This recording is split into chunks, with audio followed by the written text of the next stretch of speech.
Hello, everybody. We have gone through the first part of this lesson talking about mixtures. And so now we're going to talk about the part of your textbook called pure genius. And our essential question here is, what are pure substances? Oh my goodness, that's a lot to read.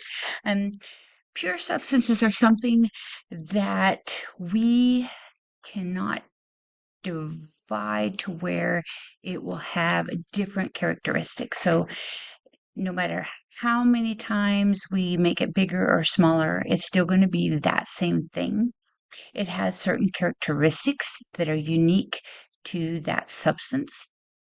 And so if you have a coil of copper, that's all going to be part of the copper atom.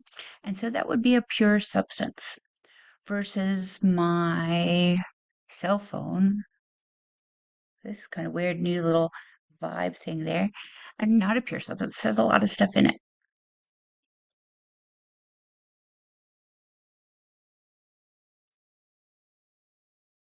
So your first question asks you to visualize.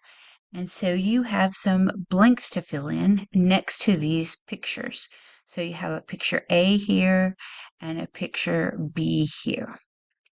So take a minute, fill in those blanks, and then come back to the video.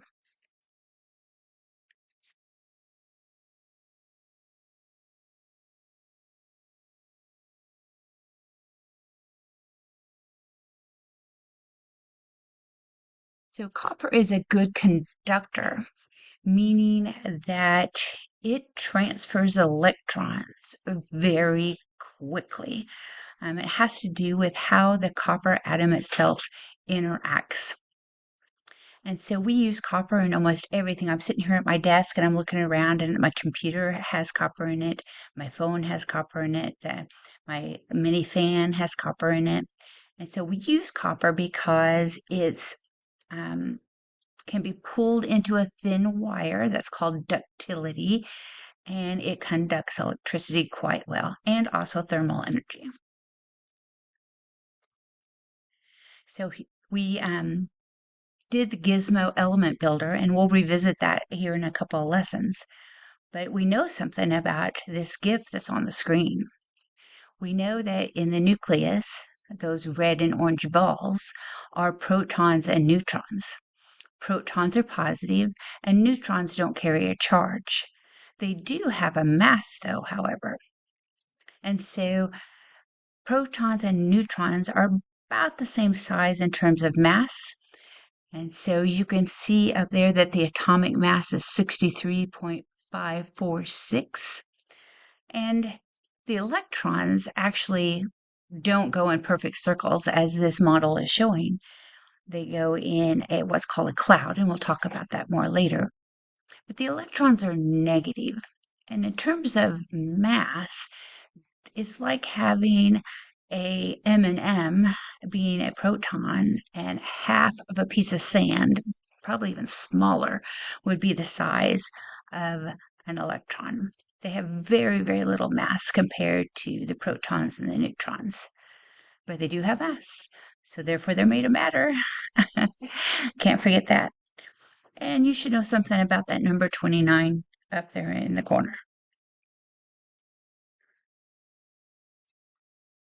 So here's something showing us where we use copper. We do use it a lot. I'm sure you've heard on the news people talking about people stealing the copper wire and taking it to the recycling areas. So if you actually stopped and thought about it, like if you were sitting in a room and thought about where is all the copper, I bet you could find someplace in like all around you, 360 degrees, that has copper. And of course, the penny. And so your next question, claims, evidence, and reasoning. Water is a compound. How do these images of water illustrate this?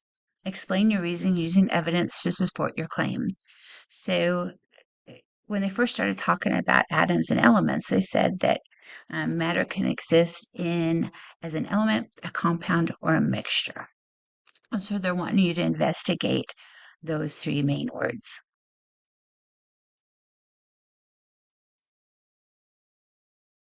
So the next question ties in what we've learned before about physical and chemical changes. Remember that a chemical change is when that substance gets altered and ends up having different characteristics, and it's not the same substance afterwards. Versus a physical change, the substance doesn't change its identity. So if I take a piece of paper and I wad it up into the ball, it's still a piece of paper. Versus if I set that piece of paper on fire, that would be a chemical change because the fire gives off carbon dioxide gas, heat, and light. Oh, that's the end of that one, folks.